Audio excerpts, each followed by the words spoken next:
Бүгдээрээ сайн байцгаана уу? Сайн сууж ив үү? За ингээд амар удаахсан дараа бүгдэнтэй ингээд get ready with me гэдэг бичлэгийг хийх чинь аа.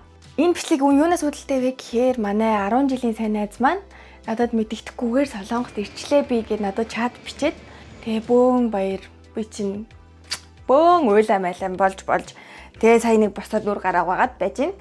Тэгэхээр бүгдээрээ миний нүрийг хамт будаад үсийг маань нүрээ чахах би ганцаараа бодчих тий хамт бүгдээр юу өмсөхөө бэлтцгээе. Нүрээ бодчих. За мейкап маань болчлоо. Ойртоод харуулвал нэг иймэрхүү. Би яд л ер нь л өмд өмсөе гэж бодож байгаа. Өмд джинсэнд сул өмд өмсчих би айгуу тухтай. Нааш тийш яаж ч хөдөлсөн тухтай байдаг хгүй. Тийм болохоор ерөөхдөө сул өмд өмсөе гэж бодож байна. За миний эхлээд өмсөе гэж бодож байгаа өмд маань энэ. Нилээн өргөн байгаа зэн бүр нилээн өргөн заяа юм. За би өмсөж үзвэл. Нэг ингэж бэлхүүсний энчээ ингэж таардаг хгүй. Ийм сул хип хоп ийм өмд байна. Яа би тэр камерын дээр өргөрөө сарахгүй.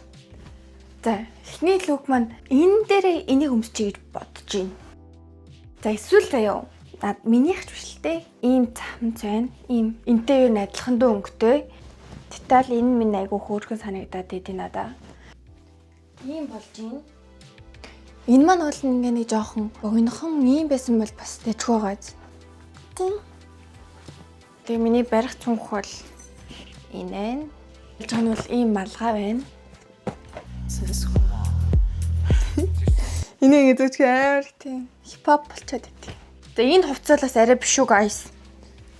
Гэтэ яг малгай ч угаас өмсөхгүй л ах л та. Гутал маань нэг юм болж ийн. За guys юм боллоо. Гоо дахиж хувц өмсөж цагч байхгүй болчлоо. Тэгэхээр ингээд гарцгаая. За тэгээ миний бичлэгийг нэртэл үзсэн та бүхэндээ баярлалаа. Би бичлэг хийж амж хуугүйгээ сайн мэдэхгүй байна. Тэгээд гоё уулзсан ямар ч та бүдээрээ баярлалаа.